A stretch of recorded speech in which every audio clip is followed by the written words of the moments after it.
નિલેશ કુંભાણીએ 9 મિનિટનો એક video viral કરતા કોંગ્રેસમાં ભૂકંપ જેવી સ્થિતિ સર્જાઈ છે। નિલેશ કુંભાણીનો રાજકીય ડ્રામા વધુ તેજ થઈ ગયો છે। કોંગ્રેસે કુંભાણીને સસ્પેન્ડ કર્યા બાદ અચાનક નિલેશ કુંભાણી પ્રગટ થયા। તેમણે કહ્યું કે કોંગી નેતાઓએ સાથ ન આપ્યો। હું તો હાઈકોર્ટમાં જવા માંગતો હતો, હજી એ કોંગ્રેસ સાથે છું અને રહીશ।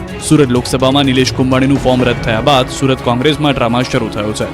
રોજ અવનવા ખેલ જોવા મળે છે। નિલેશ કુંભાણી ક્યાંક ખોવાઈ ગયા છે। નિલેશ કુંભાણી ગદ્દાર છે। રસ્તા પર, બસ પર ઠેર ઠેર પોસ્ટર્સ લાગે છે। હવે અચાનક નિલેશ કુંભાણીએ સાક્ષાત્કાર કરી કોંગ્રેસની પોલ ખોલી નાખી। કુંભાણીએ એક વિડીયો જાહેર કર્યો। આ વિડીયોમાં પ્રતાપ દુધાત સહિતના આગેવાનો સામે પ્રહાર કર્યા। તેમણે આક્ષેપ લગાવ્યો કે આ નેતાઓએ ભાજપ સાથે જોડાયેલા છે। નિલેશ કુંભાણીએ વિડીયો દ્વારા જણાવ્યું કે હું ગુમ થયેલ નથી, હું મવડી મંડળના સંપર્કમાં જ હતો। આવતીકાલે હું અમદાવાદ જવા નીકળી રહ્યો છું। પિટિશન દાખલ કરવા હું અમદાવાદ જવા રવાના થયો ત્યારે કોના ઇશારે કોંગ્રેસના કાર્યકર્તાઓએ મારા ઘરે વિરોધ પ્રદર્શન કરીને મને પરત ફરવા મજબૂર કર્યો છે। જે લોકો હાલ વિરોધ કરે છે તે પહેલા ભાજપ સાથે બેસી ગયા હતા। પ્રતાપ દુધાત પર આરોપ કરતા જણાવ્યું કે મેં અનેક વખત ફોન કરીને કહ્યું હતું કે મારા ફોર્મ ભરવામાં તમે હાજરી આપજો, ત્યારે પ્રતાપ દુધાત મારી સાથે આવ્યા નહોતા અને ફોન પણ ઉપાડતા નહોતા। આ ઉપરાંત તેમણે કહ્યું કે હું એક પણ નિવેદન એવું નહીં આપું જેનાથી મારી કોંગ્રેસ પાર્ટીને નુકસાન થાય। આ બધું થયું હોવા છતાં હું કોંગ્રેસનો સૈનિક છું અને રહેવાનો છું। પાટીદાર આંદોલનથી ચર્ચામાં આવેલા અલ્પેશ કથિરિયા અને ધાર્મિક માલવિયા હવે કરશે કેસરિયા। જાણે કે સુરત પાસ બની ગયો છે પોલિટિક્સનો અખાડો। સમાજના નામે રાજકીય રોટલા શીખવાની હોડ લાગી છે। પહેલા કોંગ્રેસ સાથે દાવપેચ રમી નિલેશ કુંભાણી ગાયબ થયા તો હવે અલ્પેશ કથિરિયા અને ધાર્મિક માલવિયા પક્ષ પલટો કરશે। જી હા, પાટીદાર આંદોલનથી ચર્ચામાં આવેલા અલ્પેશ કથિરિયા અને ધાર્મિક માલવિયા CR પાટીલના હસ્તે કેસરિયા કરશે। એક સમયે ભાજપ સામે રણશીંગો ફૂંકનાર પાટીદાર આંદોલનકારીઓ હવે ધીરે ધીરે ભાજપ બાજુ વળી રહ્યા છે। પહેલા હાર્દિક પટેલ અને હવે અલ્પેશ અને હવે ધાર્મિક માલવિયા। આપના બેનર હેઠળ બંને નેતાઓએ વિધાનસભાની ચૂંટણી પણ લડી હતી। એકાએક જ તેમણે ગત 18 એપ્રિલે આપમાંથી રાજીનામું આપી દીધું। જ્યારે શનિવારે 200 જેટલા પાટીદાર આગેવાનો સાથે વરાછા મિની બજાર ખાતે આવેલા સરદારની પ્રતિમાને હાર પહેરાવી ભાજપમાં જોડાશે। આ કાર્યક્રમમાં ભાજપના ધારાસભ્યોથી લઈને મંત્રીઓ પણ હાજર રહેશે। કેશોદમાં આજે ભાજપના પ્રચારમાં એકાએક ગરમાવો આવી ગયો। જીતુ વાઘાણીએ બબુચક શબ્દની એન્ટ્રી કરાવી। વિરોધી હિત શત્રુઓ જેમને અહીંયા પગ બેસારા કરવા છે, અહીંયા પાછલા પાણીથી રાજ કરવું છે, એવી બબુચક સરકારને બેસાડવા માંગે છે। મોદીજી જેવી હાવજના ભૂમિમાં છો હાવજ સરકાર બનાવવા માંગતા નથી। જૂનાગઢની રાજનીતિમાં હવે બબુચક શબ્દની એન્ટ્રી થઈ ગઈ છે। જી હા, લોકસભા ચૂંટણી માટે મતદાનની તારીખ નજીક છે। રાજકીય પક્ષો એડી ચોટીનું જોર લગાવી રહ્યા છે ત્યારે ભાજપના એક નેતાએ વિપક્ષની મદદ કરતી વિદેશી તાકાત પર આકરા પ્રહાર કર્યા। કેશોદમાં જીતુ વાઘાણીએ આક્રમક નિવેદન આપ્યું। કેટલાક લોકો બબુચક સરકાર બેસાડવા માંગતા હોવાની વાત કરી। જો કે મોદી સરકારના વખાણ કરતા જીતુ વાઘાણીએ કોંગ્રેસ પર આડકતરો ઇશારો કર્યો કે કોંગ્રેસ વિદેશી તાકાતોનો હાથો બની ગઈ છે। તેઓ પણ ભારતમાં મોદી સરકાર ઈચ્છતા નથી। જો કે જીતુ વાઘાણીના બબુચક શબ્દના પ્રહારથી રાજનીતિ તેજ જરૂર બની ગઈ છે। આ તરફ પરેશ ધાનાણીનો પ્રચારનો અંદાજ અનેરો છે। પરેશ ધાનાણીએ પ્રચાર કરતા કરતા કેરમ રમવા લાગ્યા। રાજકોટ લોકસભા બેઠક આ વખતે સૌથી વધુ ચર્ચામાં છે। ભાજપના ઉમેદવાર પરસોત્તમ રૂપાલા ક્ષત્રિય સમાજ પર ટિપ્પણી કરી ફસાયા છે તો કોંગ્રેસના ઉમેદવાર પરેશ ધાનાણી ચૂંટણી પ્રચારને લઈને ચર્ચામાં છે। પરેશ ધાનાણી અનોખા પ્રચારને લઈ સતત ચર્ચામાં છે। સૌથી પહેલા તેઓ જસદણમાં રત્ન કલાકારને મળ્યા, જ્યાં તેઓ હીરા ઘસવા બેસી ગયા। તો પદયાત્રા યોજી શાકભાજીના નાના વેપારીઓની દુકાનો પર ગયા, દુકાનદારોને મળ્યા। અહીં તેમણે હાથમાં લીંબુ લઈ રાજકોટની નજર ઉતારી દીધી। આ વખતે રાજકોટમાં પણ એવું જ બન્યું, જ્યારે સરૈયા ગામમાં પ્રચાર માટે પહોંચેલા પરેશ ધાનાણી યુવાનો સાથે કેરમ પર હાથ અજમાવતા જોવા મળ્યા। બન્યું એવું કે સરૈયા ગામમાં પરેશ ધાનાણી મતદારોને રીઝવવા પ્રચાર કરતા હતા ત્યારે અચાનક તેમની નજર ત્યાં કેરમ રમતા યુવાનો પર પડી અને પરેશ ધાનાણી પહોંચી ગયા યુવાનોની વચ્ચે, જ્યાં તેમણે પણ કેરમ બોર્ડની કુકરી પર સ્ટ્રાઇકર વડે નિશાન તાક્યું। અગાઉ પણ ધાનાણીના પ્રચારના વિડીયો વાયરલ થઈ ચૂક્યા છે। આમ સામાન્ય જનતાની સાથે જોડાઈ ધાનાણી પોતાની રાજકીય પીચ સેટ કરી રહ્યા છે। જો કે લોકોને પણ ધાનાણીનો અંદાજ રાજ આવી રહ્યો છે। એક જ ચાલે આનંદ પટેલ ચાલે। ચૈતર વસાવાએ ચાલુ રહેલો ગીતનો ટ્રેન્ડ જોરશોરથી ઉપડ્યો છે। આદિવાસી વિસ્તારમાં ચૂંટણીનો માહોલ બરાબરનો જામ્યો છે। ક્યારેક ચૈતર વસાવા ચર્ચામાં રહે છે તો ક્યારેક મનસુખ વસાવા। હવે ચર્ચામાં આવ્યા છે આનંદ પટેલ। જી હા, ચાલે તો ચૈતર જ ચાલેના ગીતથી આદિવાસી વિસ્તારમાં ગીતનો ટ્રેન્ડ શરૂ થયો। ચૈતર વસાવા બાદ મનસુખ વસાવા અને હવે આનંદ પટેલનું ગીત પણ જોરશોરથી ચાલી રહ્યું છે। વલસાડ લોકસભા બેઠકના ઉમેદવાર અનંત પટેલનો વિડીયો સોશિયલ મીડિયા પર વાયરલ થયો. વાંસદા તાલુકાના ઝરી ગામમાં લગ્ન પ્રસંગમાં અનંત પટેલ ડીજેના તાલે ઝૂમ્યા. લગ્ન પ્રસંગમાં ડીજેમાં એક જ ચાલે અનંત પટેલ જ ચાલેના ગીત પર જાનૈયાઓ સાથે અનંત પટેલ નાચતા જોવા મળ્યા. વાંસદા તાલુકાના ઝરી ગામમાં ભાજપના ઉમેદવાર ધવલ પટેલનું નિવાસસ્થાન આવેલું છે. જૂનાગઢના પૂર્વ સાંસદ દિનુ સોલંકીને એક યુવકે પરસેવો છોડાવી દીધો. પ્રશ્ન એ છે કે અમારી જરૂરિયાત અમને જે તકલીફ પડે એ તમને ફરિયાદ કરે તો અમે કોને કરશું? સાંભળો, પોતાના રાજા ગણાવતા દિનુ ગોગા સોલંકીને સવાલ કર્યો એક માછીમાર યુવકે. દિનુ સોલંકીનું ભાષણ અટકાવી યુવકે તેમને ધારદાર સવાલ કર્યા. કોડીનારમાં ભર સભામાં પૂર્વ સાંસદ દિનુ સોલંકીને બોલતા અટકાવી માછીમાર યુવકે સવાલ કર્યો. કહ્યું, કેટલાક લોકોના રાજકારણના કારણે અમારા ધંધા રોજગાર ભાંગી ગયા છે. અમે મત આપીએ છીએ તો તમને રજૂઆત ન કરીએ તો કોની પાસે રજૂઆત કરીએ? જો કે સામે પૂર્વ સાંસદ દિનુ સોલંકીએ પણ યુવાનની રજૂઆત સાંભળી હતી અને કહ્યું કે કોડીનાર વિસ્તારમાં સૌથી ફ્રેશ ફિશ મૂળ દ્વારકા બંદરે મળે છે અને 1000ની લીડ પણ મળે છે. ત્યારે ફરી યુવકે સવાલ કર્યો અને પૂર્વ સાંસદે જવાબમાં કહ્યું, આ યુવક નવો છે અને તેને હું ઓળખું છું. કદાચ આવા અનેક સવાલો કરે તો પણ તેને હું સાંભળવા તૈયાર છું. જૂનાગઢ લોકસભાના ઉમેદવાર રાજેશ ચુડાસમાના સમર્થનમાં કોડીનારમાં પૂર્વ સાંસદ દિનુ સોલંકીના નિવાસસ્થાને જાહેર સભાનું આયોજન કરવામાં આવ્યું હતું, જેમાં નેતાઓ એકબીજાના સંબોધનમાં મતદારોને મનાવવાના પ્રયત્ન કરી રહ્યા હતા. ત્યારે મૂળ દ્વારકા બંદરના એક માછીમાર યુવકે સવાલોનો મારો ચલાવ્યો. ગૃહમંત્રી અમિત શાહ શનિવારથી ગુજરાતમાં કરશે મેરેથોન પ્રચાર. ગાંધીનગર લોકસભાના ઉમેદવાર અને દેશના ગૃહમંત્રી અમિત શાહ શનિવારથી ઝંઝાવતી પ્રચારમાં જોડાશે. ગુજરાત પ્રવાસે આવી રહેલા અમિત શાહ વડોદરાથી મેરેથોન પ્રચાર શરૂ કરશે. પોરબંદરમાં વહેલી સવારથી પ્રચારને શ્રી ગણેશ કરશે.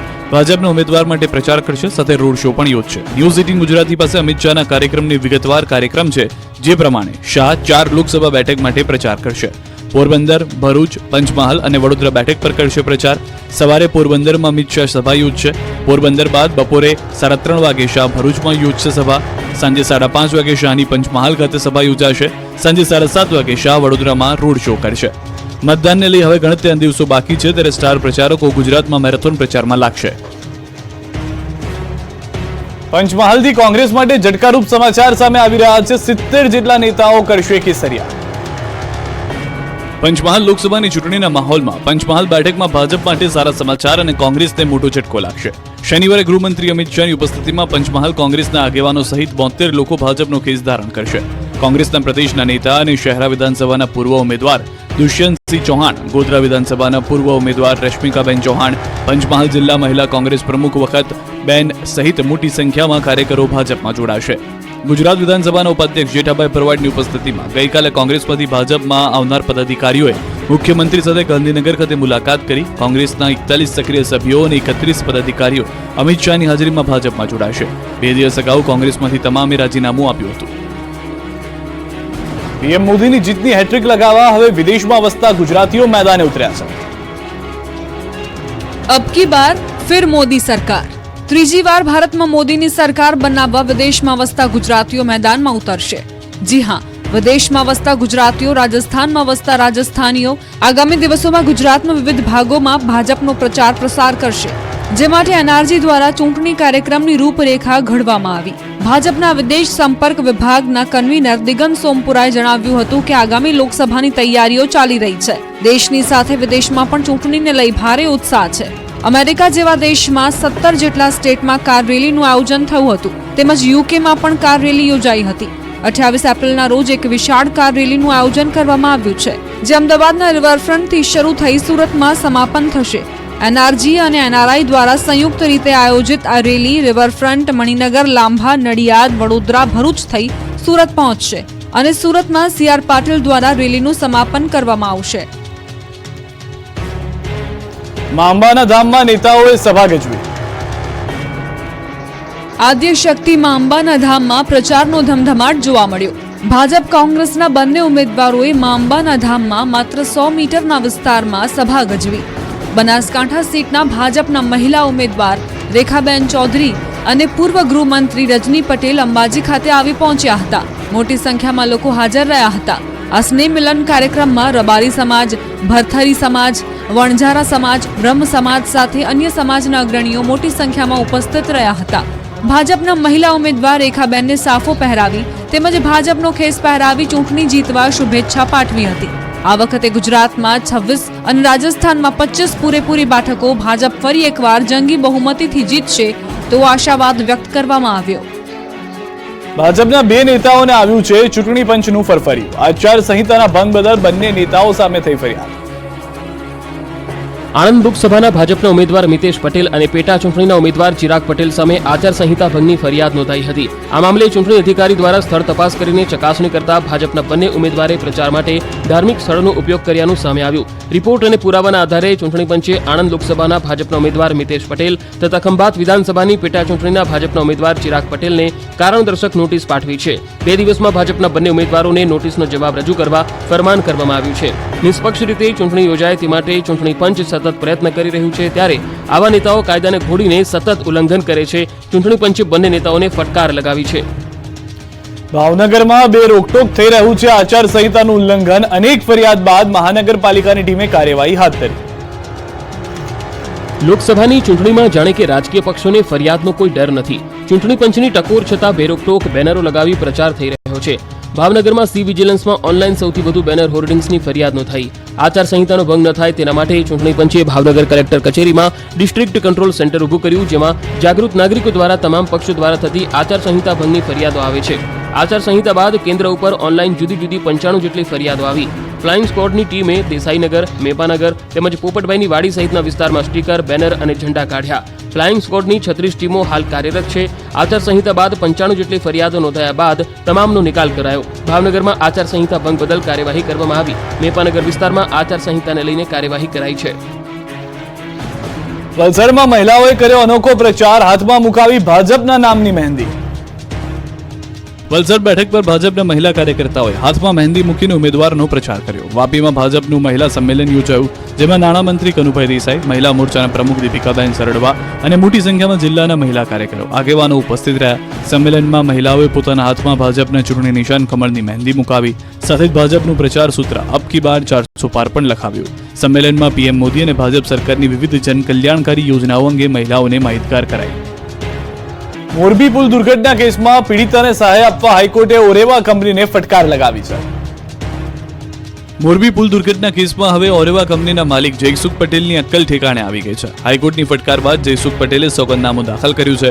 ગુજરાત હાઈકોર્ટમાં મોરબી બ્રિજ દુર્ઘટનાના પીડિતોના પુનર્વસનને લઈ સુનાવણી ચાલી રહી છે. આ સુનાવણી દરમિયાન ઓરેવાએ બિનશરતી માફી માંગી છે. મોરબી જિલ્લા કલેક્ટરે પીડિતોને જે વળતર આપવા કહ્યું હતું તે આપવા કંપની તૈયાર છે, જેમાં અનાથ બાળકો, વિધવા મહિલાઓ વગેરેને 12,000 રૂપિયા પ્રતિ માસ આપવા કંપનીએ કહ્યું કે તેણે કોર્ટના સૂચન મુજબ પીડિતો માટે ટ્રસ્ટ બનાવવાની કામગીરી શરૂ કરી છે. કલેક્ટરે સૂચવ્યું મુજબ વળતર તેઓ 30 એપ્રિલ સુધીમાં ટ્રસ્ટ રજીસ્ટર થાય ત્યારે તેના બેંક ખાતામાં અથવા લીગલ એડમાં જમા કરાવશે. કલેક્ટર દ્વારા સહાયની વાત કંઈક આ મુજબ હતી. પીડિતોને સહાય આપો. 10 વિધવાઓ પૈકી 7 મહિલાઓને દર મહિને 12,000 આપવા. 4 મહિલાઓને સિલાઈ મશીન આપવામાં આવશે. 7 અનાથ બાળકોને કોલેજ સુધીનો શિક્ષણ ખર્ચ ઉઠાવવો. માતા પિતા ગુમાવનાર 14 બાળકોને ગ્રેજ્યુએશન સુધીનો શિક્ષણ ખર્ચ આપવો. 40% વધુ શારીરિક અશક્ત ધરાવતા 2 લોકોને મેડિકલ ખર્ચ આપવો. માનસિક આઘાત પામેલા પીડિતોને મેડિકલ ખર્ચ અને દર મહિને 12,000. 60 થી વધુ વર્ષના 28 લોકો અને પીડિતોને પ્રતિમાસ 12,000 આપવા. ગુજરાતમાં ગેરકાયદે હથિયાર વેચવાનું કૌભાંડ ઝડપાયું છે. એટીએસને આ કેસમાં મોટો ખુલાસો કર્યો છે.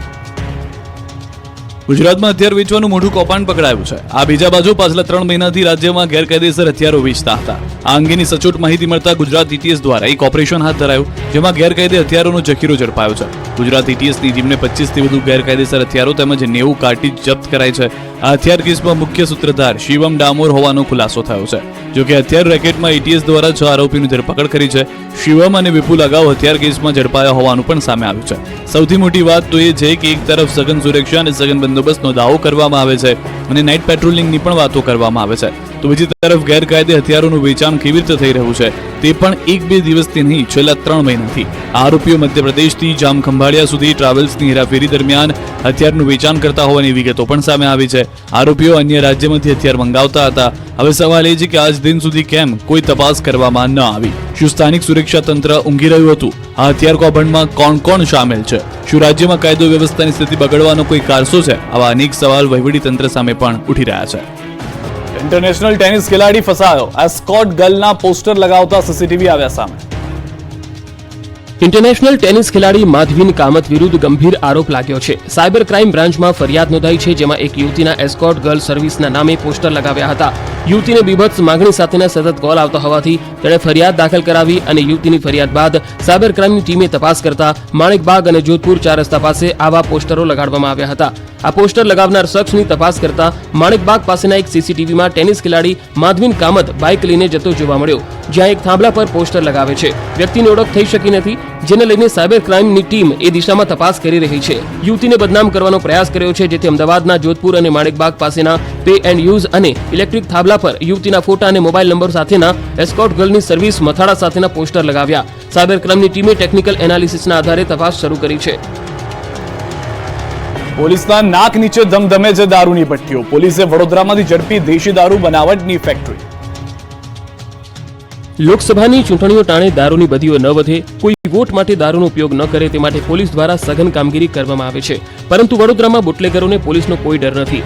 બેરોકટોક દારૂની ભઠ્ઠીઓ ધમધમે છે. આ દ્રશ્યોમાં જુઓ, એક તરફ લોકસભાની ચૂંટણી નજીક છે, પોલીસનો કડક બંદોબસ્ત અને સઘન સુરક્ષા છે. એવા દાવા વચ્ચે સંસ્કારી નગરી ગણાતા વડોદરામાં દારૂની ભઠ્ઠી ઝડપાઈ. ભાલિયાપુરા ગામની સીમમાંથી મોટી માત્રામાં દારૂની ભઠ્ઠી ઝડપી પાડી. અનેક બેરલો ભરીને દારૂ બનાવવાનું મટીરીયલ પોલીસે ઝડપી પાડ્યું. પોલીસે કોતરોમાં દેશી દારૂ તૈયાર કરવાની દેશી ફેક્ટરી ઝડપી પાડી. 5 આરોપીઓને પોલીસે ઝડપી પાડ્યા તો દેશી વોર્સનો નાશ કરી એલસીબી ઝોન 3ની ટીમે કાર્યવાહી કરી. આ તો પોલીસના ધ્યાનમાં આવ્યું હશે. આવી તો અનેક ભઠ્ઠીઓ ધમધમ